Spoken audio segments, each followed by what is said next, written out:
దాని గురించిన విషయాలు కొన్ని నేను ఈరోజు చెప్పడానికి ఇష్టపడతా ఉన్నాను, ప్రేరేపించబడతా ఉన్నాను.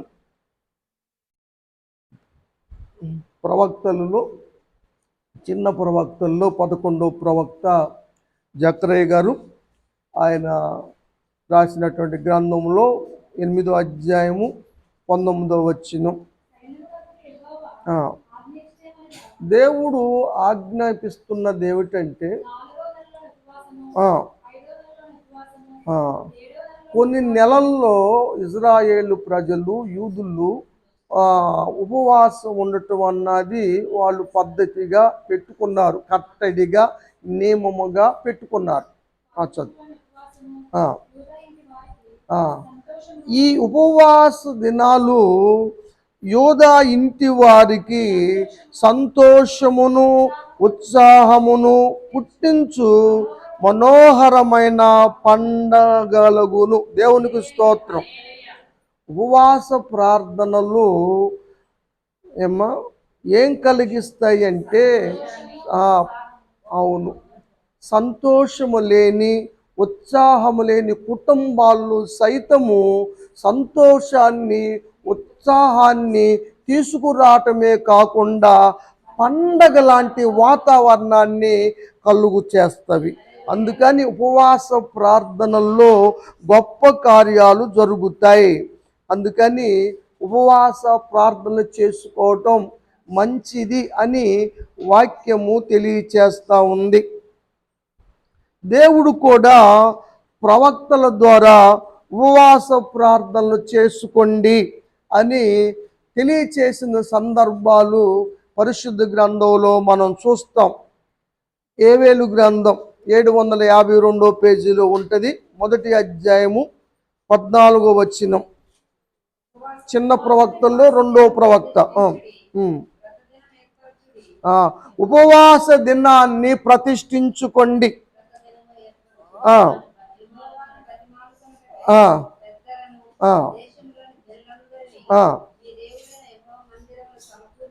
మందిరానికి వచ్చి అందరూ మందిరాన్ని కూడుకొని దేవుణ్ణి బతిమిలాడుకున్నట్లుగా ఉపవాస దినాలు పెట్టుకోండి, ప్రతిష్ఠించుకోండి. దాన్ని మనస్ఫూర్తిగా ఒక వ్రతము చేస్తామే నిష్టగా, అలా నిష్టగా చేసుకోండి అని దేవుడు ప్రవక్తల ద్వారా తెలియచేశాడు. ఎందుకంటే అది మరి మేలు జరగాలన్న ఉద్దేశంతో దేవుడు ప్రవక్తల ద్వారా ప్రకటింపచేశాడు. అసలు ఏంటి పరిస్థితి అంటే గడ్డి లేదు, పంట లేదు, ఫలింపు లేదు, ఆహారం లేదు. ఇలాంటి పరిస్థితి కలుగుతూ ఉంది. 17వ వచనం చూస్తే విత్తనాలు చల్లిన కుళ్ళిపోతున్నాయి, నీళ్లు లేక. ఎండకి పైర్లు మాడిపోతున్నాయి, మొలకెత్తినవి కూడా మాడిపోతున్నాయి. కొట్లలో కూడా ధాన్యము లేదు, మేత లేక పశువులు సైతం అల్లాడుతూ ఉన్నాయి. పరిస్థితి అలా ఉంది, పరిస్థితి దారుణంగా ఉంది. కాబట్టి ఏం చేయాలంటే ప్రార్థన చేయాలి. ఉపవాస ప్రార్థన 2వ అధ్యాయం 6వ వచనం. 2:6. ప్రజలు వేదన పడతా ఉన్నారు. ఈ పరిస్థితి చూస్తే ఫలింపు లేని పరిస్థితి, ఫలింపు లేక వేదన పడతా ఉన్నారు. వారి ముఖాలు తెల్లబోతా ఉన్నాయి. అలాంటి పరిస్థితుల్లో ఇప్పుడైనా మించిపోయిందేమి లేదు. ఉపవాసం ఉండండి, కన్నీరు విడవండి, మనస్ఫూర్తిగా ప్రార్థన చేయండి అని దేవుడు సెలవిస్తా ఉన్నాడు. అలా చేస్తే దేవుడు ఏం చేస్తాడు? 14వ వచనం లాస్ట్. దేవుడు మీకు దీవెన అనుగ్రహించును. దేవునికి స్తోత్రం. ఉపవాసం ఉండి ప్రార్థన చేస్తే దేవుడు దీవెన అనుగ్రహిస్తాడు. అప్పుడు పండగ వాతావరణం వచ్చేస్తుంది, సంతోషాలు కలుగుతాయి. భూఫలమే కాదు, గర్భఫలము కూడా దేవుడు ఇస్తాడు. ఉపవాస ప్రార్థన ద్వారా దేవుడు కుటుంబాల్లో గొప్ప కార్యాలు చేస్తాడు. దేశ పరిస్థితులు సైతం మారుస్తాడు. జీవరాశులన్నిటికి కూడా కావలసిన ఫలాలు దేవుడు దయచేస్తాడు అన్న విషయాన్ని చిన్న ప్రవక్తలు 2వ వాడైన యోవేలు ద్వారాగా దేవుడు తెలియచేసిన మాటలు మనం చూస్తూ ఉన్నాం. కాబట్టి ఉపవాస ప్రార్థనలు మంచివి. అందుకని అందరూ కూడా ఉపవాస ప్రార్థనలో మా కూటాలు కూడా పెట్టండి, మా అవసరాలు ఉన్నాయని అందరూ కోరుతూ ఉన్నారు. ఎవరిని కాదందాం, ఎవరిని వద్దందాం? అది కాలొద్దు అనుకుందామా, చేయొద్దు అనుకుందామా, కన్నొద్దు అనుకుందామా, ముక్కొద్దు అనుకుందామా? అన్నీ ఉంటేనే మనిషి మనుగడ. కాబట్టి అందరూ కావాల్సిందే. ఎవరిని బాధపరచటం కానీ, కించపడటం కానీ, ఒకరికి ప్రాముఖ్యత ఇవ్వటం కానీ లేదు. ఆ విషయాన్ని మీరందరూ దయతో అర్థం చేసుకోండి. కాబట్టి కూటాలు పెరుగుతాయి. శనివారం కూటాలు కూడా ఇప్పుడు 2 జరుగుతున్నాయి, ఇక నుంచి 3 జరుగుతాయి.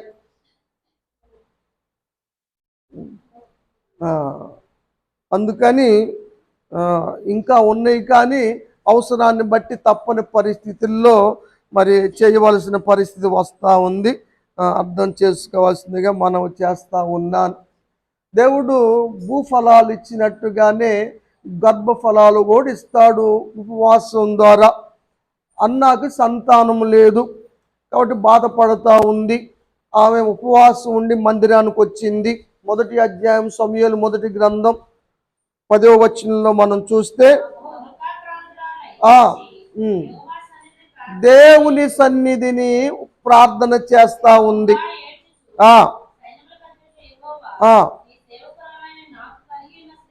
నా శ్రమను చూడయ్యా, నా నిందలు చూడయ్యా, నా బాధను చూడయ్యా. సంతానము లేక నేను మాటలు పడుతూ ఉన్నాను. ఫలింపు లేక నా జీవితం మనోవేదనతో ఉంది. నన్ను చూడు, నా బాధను చూడు, నా శ్రమను చూడు, నా ఇబ్బందిని చూడు. నన్ను జ్ఞాపకం చేసుకోండి, నన్ను మరవద్దు, నన్ను మర్చిపోవద్దు. మీరంతా నన్ను దాటిపోవద్దు అని. దాటిపోవద్దు, మరవద్దు, నన్ను జ్ఞాపకం ఉంచుకో నాయనా, నాకు ఒక మగపిల్లవాడిని దయచేయి అని మొక్కుకొని ప్రార్థన చేసింది. ఆత్మను కుమ్మరించుకుంది దేవుని సన్నిధిలో అన్న. దేవుడు అన్నాను జ్ఞాపకం చేసుకున్నాడు. వారి ఇంటికి మందిరాన్ని విడిచిపెట్టి వెళ్ళిన తర్వాత దేవుడు అన్నాను జ్ఞాపకం చేసుకున్నాడు. 19వ వచనం లాస్ట్లో యెహోవా ఆమెను జ్ఞాపకము చేసుకొనెను, గర్భమును తెరిచెను, గర్భఫలమిచ్చెను. దేవునికి స్తోత్రం. దేవుడు జీవనిని లావణ్యాన్ని కూడా జ్ఞాపకము చేసుకొనుగాక. ఈ ఉపవాస ప్రార్థనలు వారికి గర్భఫలం ఇచ్చేవిగా, దేవుడు వారిని జ్ఞాపకం చేసుకొని ఫలం ఇచ్చేవిగా ఉండునుగాక. దేవుడు మరి ఆ కుటుంబంలో కూడా పండగ వాతావరణాన్ని దేవుడు తెచ్చును గాక. అప్పుడు గర్భం తెరిచినప్పుడు ఆమె దినాలు నిండినాయి, కుమారుని కన్నది. దేవుణ్ణి మొక్కుకొని నేను కనుక్కున్నానని సమూయేలు అని పేరు కూడా పెట్టేసుకుంది. ఆ విధంగా దేవుడు మరి జీవనికి లావణ్యకు కూడా మరి మంచి కుమారుణ్ణి దయచేయును గాక. దేవుడు జ్ఞాపకం చేసుకొని వారి గర్భములను తెరుచును గాక. దేవుడు తెరుస్తాడు. ఉపవాస ప్రార్థనల వల్ల అలాంటి మేలులు ప్రయోజనాలు ఉన్నవని దేవుడు తెలియచేశాడు. ప్రవక్తల ద్వారా తెలియజేయించాడు, రాయించాడు. ఇవి మన కోసమే, మనము వాటిని పాటించి మేలు పొందటం కొరకే అన్న సత్యాన్ని మీరు గమనించాలని నేను తెలియజేస్తా ఉన్నాను. యెహోషాపాతు రాజు మీదకి మోయాబీలు, అమ్మోనీలు అనే వాయు వరసలు లేనటువంటి సైన్యము వారి మీదకి వచ్చింది, రాజుగారి మీదకి వచ్చింది. రాజుగారు చేసుకున్న నిర్ణయం ఏమిటంటే ఉపవాస ప్రార్థన చేద్దాము అని ప్రకటించాడు. ఉపవాస ప్రార్థన ఎందుకయ్యా అంటే దేవుని సహాయము వేడుకొనటానికి అన్నాడు. కాబట్టి అందరూ కూడుకోవాలి అన్నారు. అందరూ కూడుకున్నారు. 2వ దినవృత్తాంతములు 20వ అధ్యాయం 3-4 వచనాలు నేను చెప్పాను ఇప్పుడు.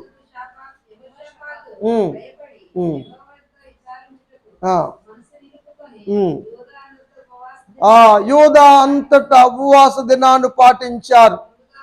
ఇందు మూలంగా రాజుగారు ప్రకటించే విషయం ఏమిటంటే అందరూ కూడా ఉపవాసం ఉండవలసిందిగా రాజాజ్ఞ. కాబట్టి అందరూ కూడా కుటుంబాలుగా బయలుదేరి దేవుని సన్నిధికి రావాలంట హో అన్నాడు. సాటింపేశారు. అందరూ వచ్చేసారు, ఉపవాసం ఉన్నారు, దేవుని సహాయం అడిగారు, ప్రార్థన చేశారు. 12వ వచనములో వచ్చిన బ్యాచ్ ఉందే వాళ్ళకి నీతి జాతి లేదు, వాయు వరుసలు లేవు. అలాంటి బ్యాచ్ అది. ఎవరాళ్ళు? అమ్మోనీయులు, మోయాబీలు, అమ్మోనీయులు, లోతు సంతతి కుమారులకి, లోతుకి కుమార్తెలకు కలిగినటువంటి సంతతి. అలాంటి వారు సైన్యంగా ఎగబడి యూదారాజు మీద భక్తిపరుడైన దేవుల్లో కొనసాగుతున్న యథార్థంగా ఉన్నటువంటి యెహోషాపాతు రాజు మీదకి వస్తే రాజుగారు ప్రార్థన చేశాడు. అయ్యా, మా మీదకి వస్తున్న ఈ బ్యాచ్ ఉందే, వాళ్ళతో యుద్ధము చేయటానికి అది మా వల్ల కాదు, మా శక్తి చాలదు, వాళ్ళతో పోట్లాడలేము, కలబడలేము, వాళ్ళ మాటలు అనలేము, అలాంటి మాటలు అనలేము, వాళ్ళు అన్నిట్లో ఆరితేరినోళ్ళు. కాబట్టి మా వల్ల కాదు నాయన, ఏమి చేయటానికి కూడా పాలు పోవటం లేదు. కాబట్టి ప్రభువా నువ్వే దిక్కని ప్రార్థన చేస్తే దేవుడు ఆత్మ ద్వారా సెలవిచ్చిన మాట, మీరు యుద్ధము చేయవలసిన అవసరం లేదు, భయపడొద్దు అని దేవుడు వాగ్దానం చేశాడు. వీళ్ళు పాడుటకు స్తుతించుటకు మొదలు పెట్టగా దేవుడు మాటుగాలను పెట్టి వారిని హతము చేశాడు, విజయాన్ని చేకూర్చాడు. దేవునికి స్తోత్రం. కాబట్టి అభిషేకం మీదకు ఉన్నటువంటి ఆటంకములను కూడా దేవుడు తొలగించి మరి జయాన్ని అనుగ్రహించును గాక. ఆమాను కూడా యూదుల మీద పగబట్టి మొర్దెకై మీద, యూదుల మీద కేవలం నమస్కారం చేయలేదని, తన అధికారానికి భంగము కలిగిందని ఈగోతో యూదులందరిని కూడా హతము చేయాలని శాసనము చేయించాడు. దాన్ని ఎలా ఎదుర్కొన్నారు అంటే యూదులందరూ కలిసి మొర్దెకై గారు, ఎస్తేరు, మేము ఉపవాసము, ఎస్తేరు కబురు చేసింది కదా, 4వ అధ్యాయం 16వ వచనం. యూదులందరినీ పిలువించండి, సమకూర్చండి, ఉపవాసం ఉండండి. మీరందరూ ఉపవాసం ఉండి నేను బెరిగి దీన్ని వణుకుంటాను అల్లా, నేను ఉపవాసం ఉంటా, నా పనికత్తెలతోడు ఉపవాసం ఉంటా అని వాళ్ళందరూ సమిష్టిగా ఉపవాస ప్రార్థన చేసుకున్నారు. మార్చజాలని శాసనము 8వ అధ్యాయం 8వ వచనం.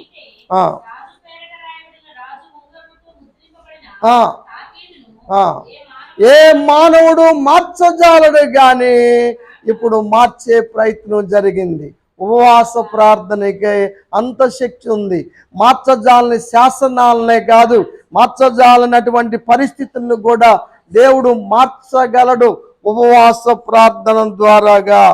అప్పుడు వారికి క్షేమము కలిగింది, పండగ వచ్చింది, ఆనందము, సంతోషము, సంతుష్టి కలిగింది. వాళ్ళు పెట్టుకున్న పండగే పూరీము పండగ. పూరీలు బంగాళదుంపల కూర కాదు, పూరీము పండగ. అది వారు ఏర్పరచుకున్నారు. నిజంగా ఉపవాస ప్రార్థనలు చేస్తే ఉన్నటువంటి పరిస్థితులు మారి దుఃఖ దినాలు పోయి సంతోషం కలిగేటువంటి పండగ వాతావరణాన్ని మన ఇంట్లో తీసుకొచ్చే కార్యాలు దేవుడు జరిగిస్తాడు. దేవునికి స్తోత్రం కలుగును గాక. యోధా వారి ఇంట్లో జరిగినాయి, మన ఇంట్లో కూడా దేవుడు జరిగించును గాక. యోధా రాజు పట్ల జరిగిన అభిషేక్ పట్ల కూడా జరుగును గాక.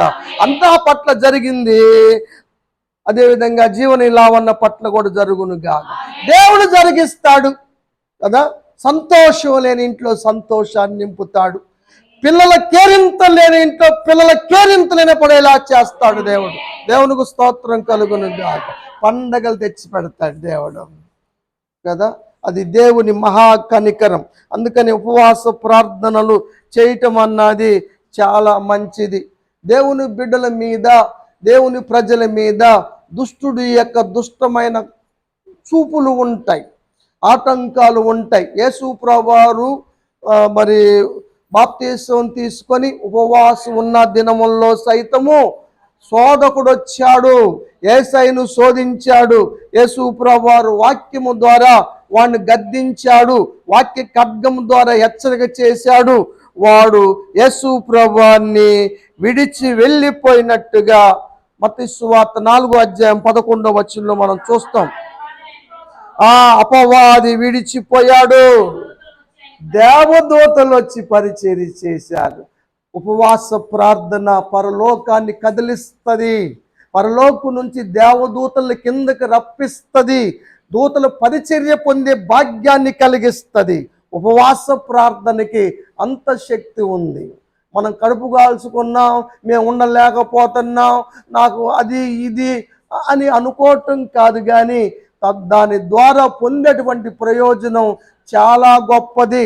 బాహ్య పురుషుడు నీరసిల్లిన అంతర పురుషుడు అనుదినము నూతన పరచబడుతుంటాడు, ఆత్మీయంగా బలపరచబడుతూ ఉంటాడు కదా. యేసు ప్రభువారు ఉపవాసుని సాతాను జయించిన తర్వాత లూకా భక్తుడు ఏం రాస్తాడంటే 4:14 ఎప్పుడంటే ఉపవాసం ఉండి సాతాను ఎలగొట్టిన తర్వాత ఆత్మబలం పొందుకున్నాడు. దేవునికి స్తోత్రం కలుగును గాక. మరి మనం అందరం కూడా ఆత్మబలము పొందుకుంటానికి దేవుడి రాత్రి కృప చూపును గాక. దేవుని ఆత్మ బలం మన మీద దిగివచ్చును గాక. ఆ రోజు అభిషేకం జరిగిన రోజునే ఆనాటి నుండి దావీదు మీదికి ఆత్మ బలంగా దిగినట్లుగా మన మీదకి ఆత్మ దిగివచ్చును గాక. ఆత్మ ద్వారా గర్భఫలాలు కలుగుతాయి. పరిశుద్ధాత్మ నీ మీదికి వచ్చును, సర్వోన్నతుని శక్తి నిన్ను కమ్ముకొనును, నువ్వు గర్భవతి అవుదువు.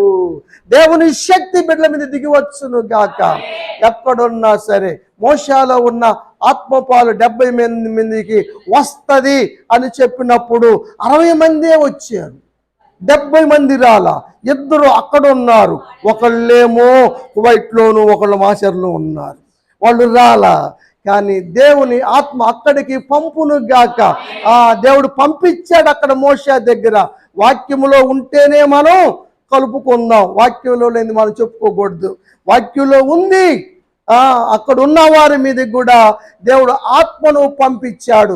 ఎక్కడున్నా సరే కదా, మహేష్ మీద కూడా ఆత్మను పంపును గాక.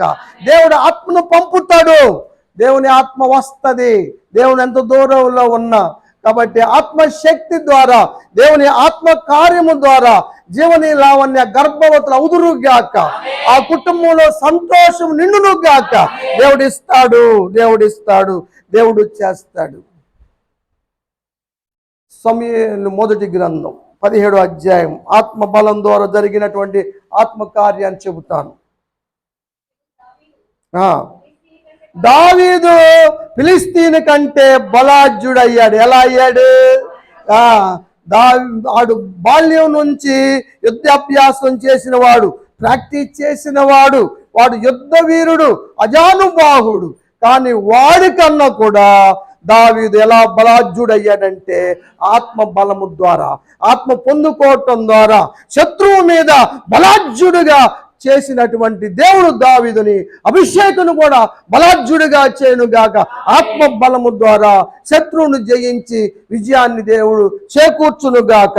ఆత్మకార్యాలు మన కుటుంబాల్లో, మరి మా కుటుంబంలో కూడా దేవుడు జరిగించునుగాక. ఈ మాటలు ఆస్వాదించి పలకబడిన ప్రతి మాటను కుటుంబములో దేవుడు జరిగించును గాక. ఆమేన్. 7:30 అయింది, ఆపేస్తా ఉన్నాను.